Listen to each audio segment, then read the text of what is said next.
Hi, Tammy. How's it? Hi, Sid. I'm good, thanks. How are you? I'm great. Just looking forward to the weekend. It's Saturday. It's in a couple of days. It'll be Saturday. Then I'll be in Cape Town. It's a long time. So, yeah. How's Nice. it been? Yeah. How's it been the last couple of days since I last saw you? Good. I've been back on my walking again.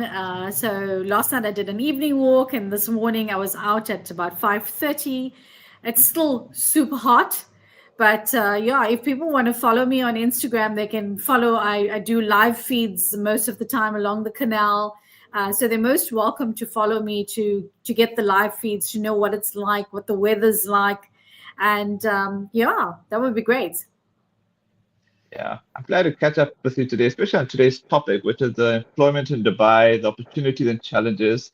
And my opening question to you is, what are the main differences between finding a job in Dubai versus South Africa?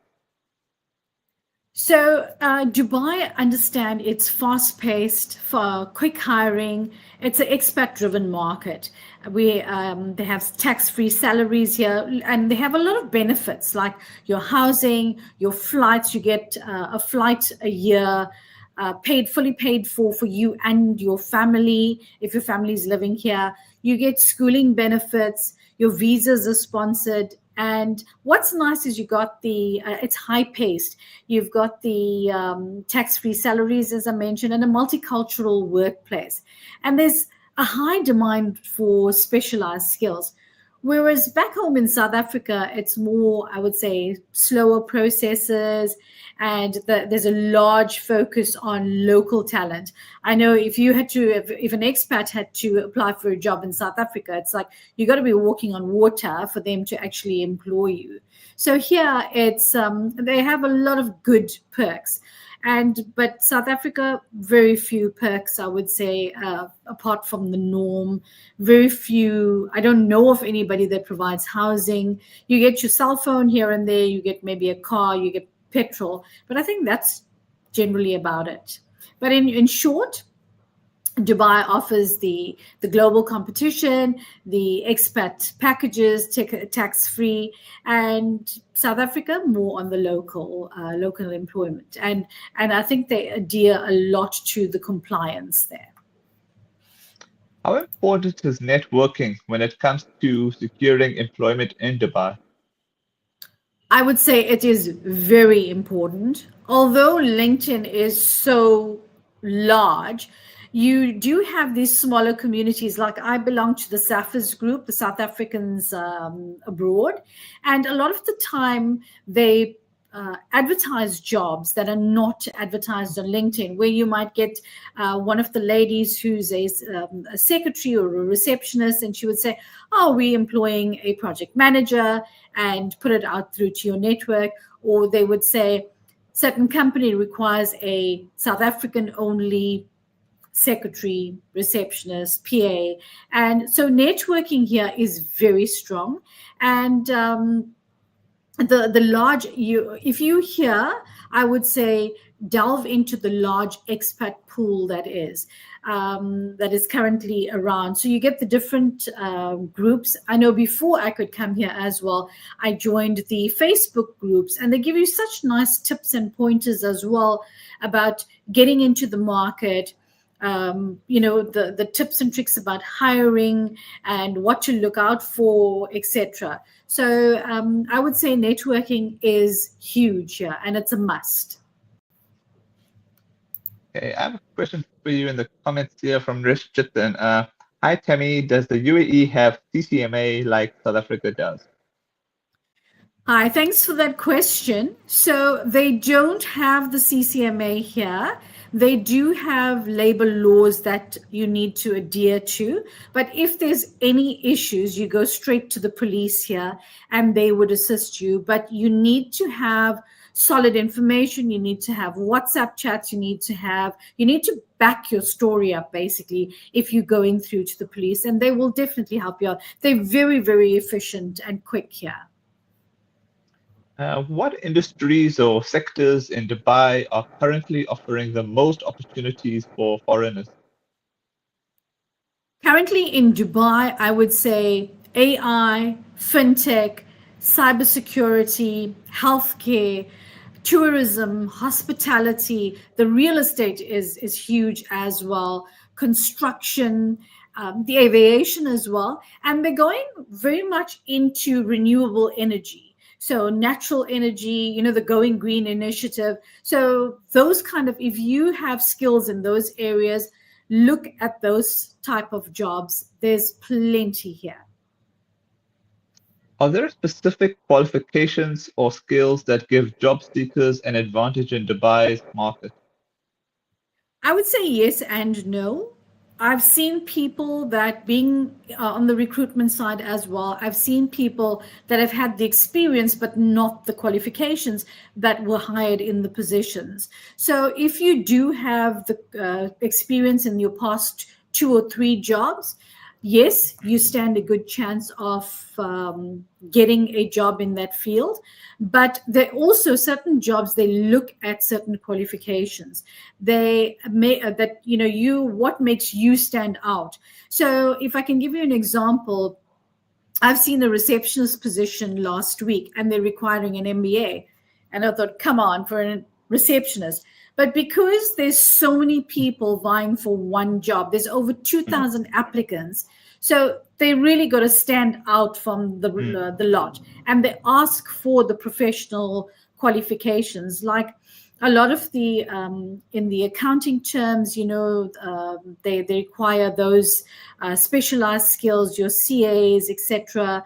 In cybersecurity, I think it's called CISM and CISSP. They require those special. If you've got anything on the software side, like the Google, Azure, AWS Cloud, any qualifications in that, your technical skills will definitely take you much further. Digital marketing is also very huge here.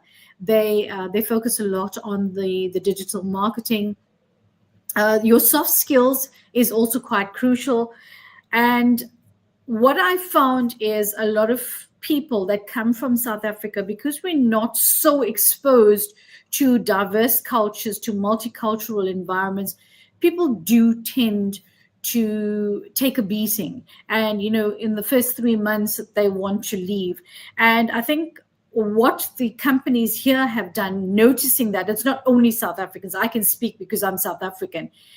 A lot of the companies here are actually giving a 6-month probation because of that. So they're giving you a grace period to basically find your footing before they can take you on permanently. And I've seen it a lot of times, especially the teachers that find it very difficult to work here. The hours are long.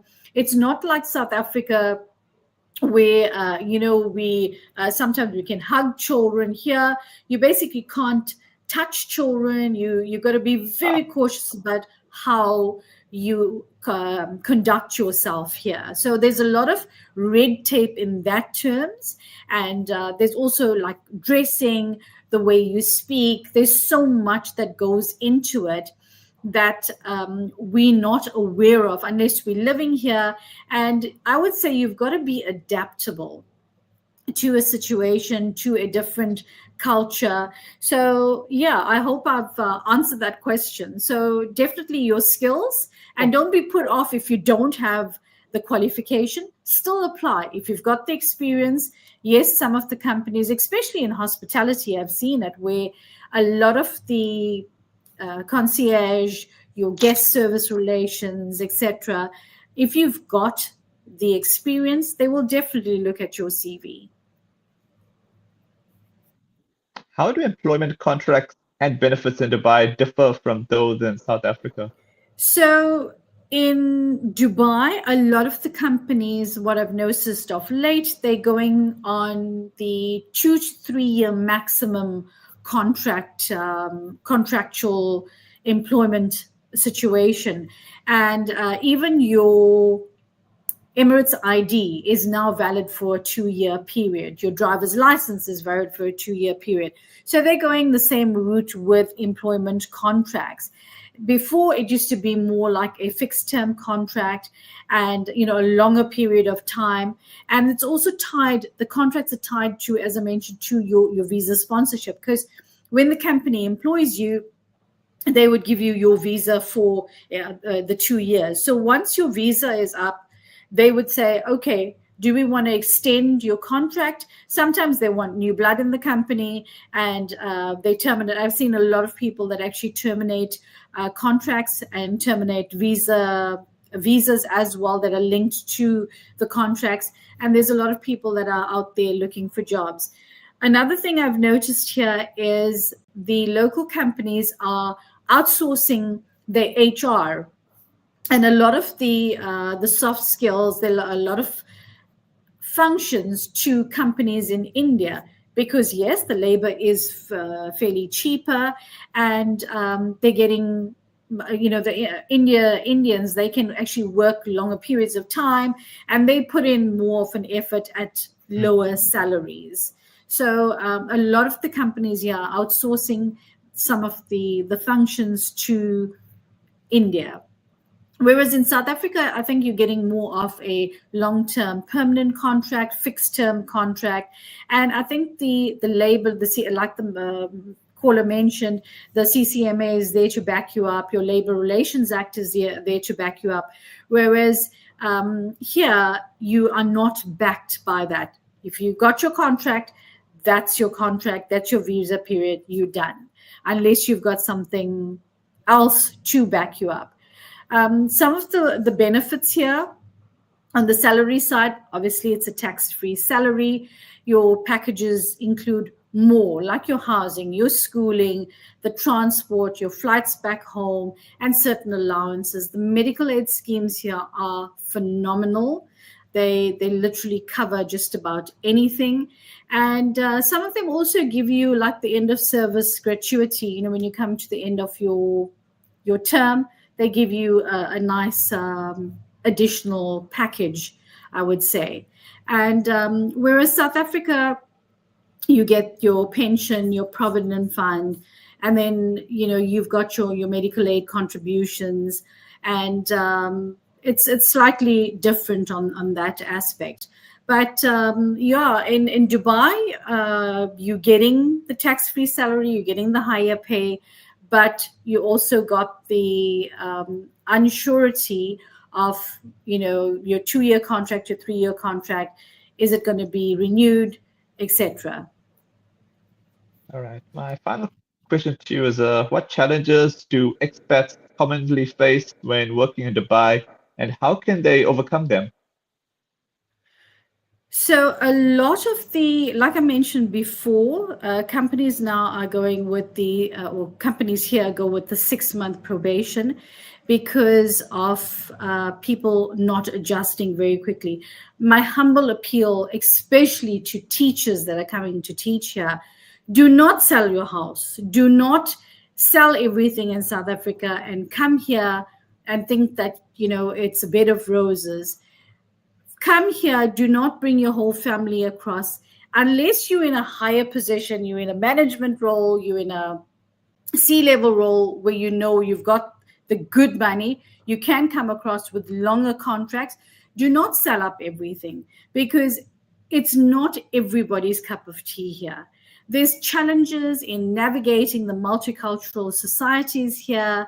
There's the respect about the UAE etiquette laws, their practices that you've got to embrace. A lot of the people are not too keen and don't actually adopt them very quickly. And they find it very, very difficult to actually meet and mingle, especially if you're not a socialite, you're not somebody that to go out there and to speak to everybody. You may have the book knowledge, you may have the experience in work, etc. But when you come here, it's very different, very, very different. It also, from my personal experience, I can tell you, it's a lonely life, because you don't have lots of friends around you. You don't have somebody that you can pick up the phone to and say, come and do this, or let's do that, let's do that. It's a very secluded life here as well. The other thing is the cost of living. Rent, schooling, healthcare, food, everything is very, very expensive here. So if you think that, okay, yes, I'm now getting a tax-free salary, I'm earning so much more, understand the cost of living is much higher. Food, accommodation here is very, very expensive. To give you an example, to rent out a studio apartment in the Business Bay area, which is where the Burj Khalifa is, the tallest building in the world. In that vicinity, just not a one bedroom, a studio apartment will cost you around about 500,000 Rand a year. And you've got to pay that. Some of the people pay it in two installments. They call it, they still work with checks here. So you give them 2 checks or 3 checks, and that's how you got to pay up front, basically. So cost of living, there's also limited, very, very limited job security.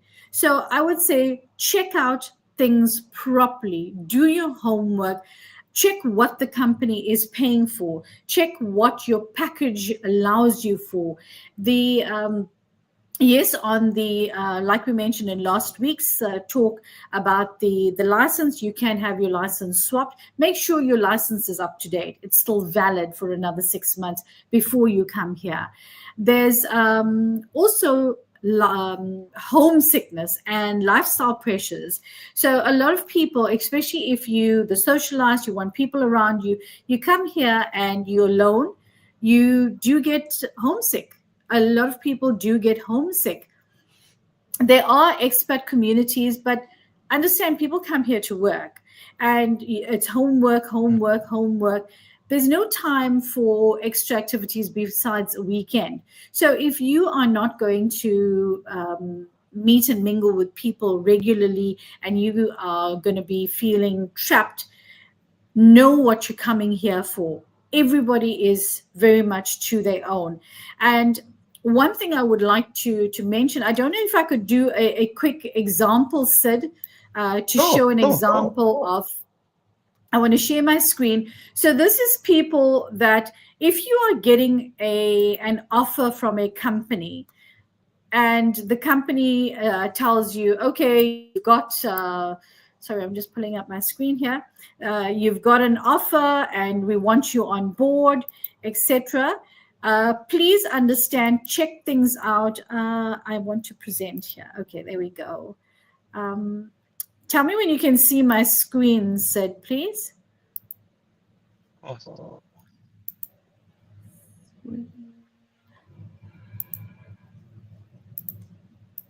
Okay, can you see my screen? No. I think you need to click on the click screen, and you need to click on the share screen side on your. Although I think if you depends, are you telling to me on your phone or your PC? If you're on the PC, you could easily share screen. I'm going present, so Okay.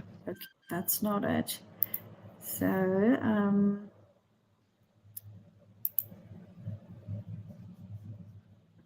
now let's try this again. So okay, let me just talk you through it then. Sure. What I want to say is if you get an offer from a company here in the UAE or wherever it is, check out the company properly. So I've got an example on my screen. What you do is you take the company address. So I'm reading it out to you now. It says, "Dear applicant, thank you for your applying for our job vacancy." Immediately, that's a no-no, because dear applicant, it should be addressed to the person, like Miss Pather or whatever. And for the application for the job vacancy, it should give you details of, say, the project manager or the executive PA.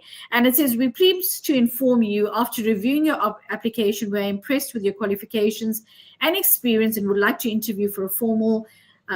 invite you for a formal interview for the role." So they don't say which role. It's a generic. Your interview has been scheduled below. So they give you the date, the time, the day, and it says the location and the map. So what happens is the link to the map. So you take that address and you put it into a Google search, and it comes up with, most of the time, 99% of the time, it comes up with a scam. It says recruitment scam.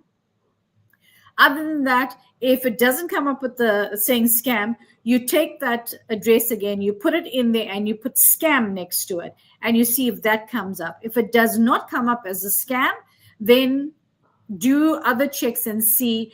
Call the company, find out if the company is listed. You will get them. They have to be listed. They have to be featured somewhere on Google, on LinkedIn, or Naukri Golf, any one of those features. Check if the company is legit. Find out from people. There are expats here in Dubai that can help you out. Check it out absolutely thoroughly before you make any inquiries to come across here. Also understand, if the company knows that you are in South Africa, they will pay for you to come across. They will pay at least minimum of 2 months accommodation for you to stay here while you find a place on your own. So if the company is asking you, 1, to pay for your visa, it's a no-no. 2, if they're asking you to pay for your flight tickets, it's a no-no. 3, if they're asking you to come here and find your own accommodation immediately, that's a no-no. Certain things, people can reach out to me on LinkedIn, on Instagram. I will be glad to assist them. I've seen so many people who've actually sold up everything to come here, and they're actually stranded. I spoke to a couple last week that there's a lot of the real estate. There's lots and lots of jobs in the real estate, but it's commission based. You only start really, you can make good money there, but they only start really enjoying money after 3 months. I mean, you can't expect to come into a totally new sector, totally new environment, and just start earning on the first week. It does not happen. That's reality. Check these things out properly. Also, I've noticed as well, people are offering you salaries, but they're giving it to you in cryptocurrency. Check these things out thoroughly. I urge you. I see so many people, especially with teachers. They come here, they think, okay, I'm getting much more than South Africa, and they come here and they're stranded because the accommodation is expensive. Some teachers actually get put up in a dormitory at the school, which the living conditions are not the greatest. So immediately they want to run back home.